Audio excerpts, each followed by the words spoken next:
Now, the military industrial complex has been trying to weaponize the animal kingdom for years. This is nothing that is new. The US has tried to strap incendiary bombs to bats. We've actually had our fair share of pigeons when we tried to put them in missiles to peck at the target for guidance. We even had some dolphins that would find sea mines. But usually we end up stopping this stuff because we realize that animals are, well, animals.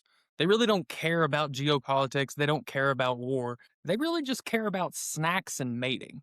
But Russia, specifically a tech startup called Neri, they decided to bring the cyberpunk dystopia to the bird kingdom. And here's what the headlines are screaming right now. Russia develops bio-drone pigeons for surveillance. But me personally, this is what my anxiety is screaming. Skynet now has feathers. But in all honesty, this is what's actually happening. All right, so look at this little guy right here. Just look at him.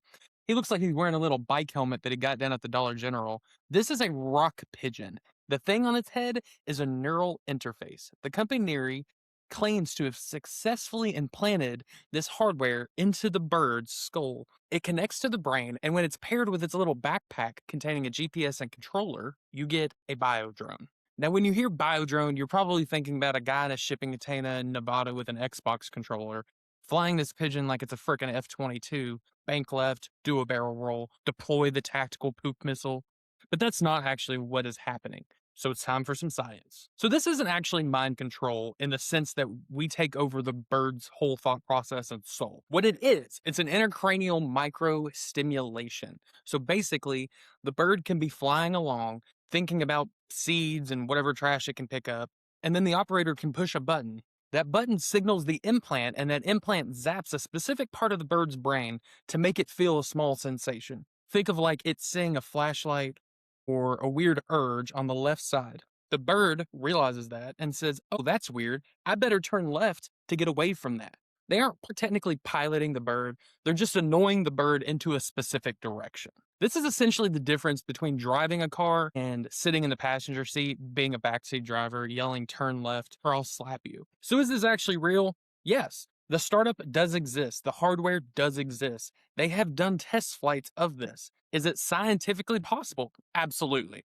We've been doing this with rats and roaches in labs here, even in the United States, for decades. It's called a robo animal. But this is where the media loses its mind and becomes the media. And this is where we have to apply a little bit of critical thinking. They want you to believe that this is a fully operational military grade surveillance network, that Putin is currently watching you through the eyes of a pigeon on your windowsill. So let's break down why that is a complete load of shit. So, reason number one that this is not terrifying yet, the battery.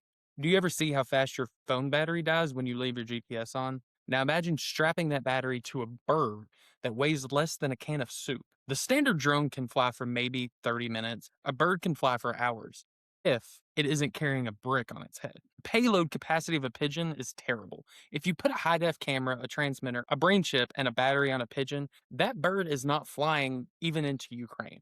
It's flying directly into the ground. Reason number two, this is what I like to call the squirrel factor. You're relying on a biological engine. A drone does exactly what it is told. If you tell a drone to hover, it will hover. If you tell a pigeon to hover, well, first off, pigeons can't hover. But if you stimulate its brain to go left and it sees a hawk or a really hot female pigeon or even a french fry, biology is going to override the technology every single time. So imagine you're a Russian general in the heart of war. You need eyes on a target. You deploy the cyborg pigeon. It flies 3 blocks, sees a statue, and decides to take a nap for 4 hours. Comrade, is the drone not responding? It is jammed, sir. No, it is preening its feathers. Now it's eating a bug. It found a thing of french fries. But honestly, this hits a nerve, right? Memes. So Gen Z started this joke conspiracy theory that the US government replaced all the birds with surveillance drones. It was totally satire. And it grew. But leave it to Russia to look at the internet meme and say, hold my frickin' vodka, we can build this. I'm honestly surprised the United States isn't the one behind this for once. So the company Neri says that this is a dual use, and that's government speak for we want military contracts. But right now, in this moment, there is zero independent proof that this will work outside of like a controlled area. There is zero proof that this is being used in a war zone. It is purely a prototype. It is a science fair project with a defense budget. So the question you're probably asking is, should I be shooting down every pigeon you see?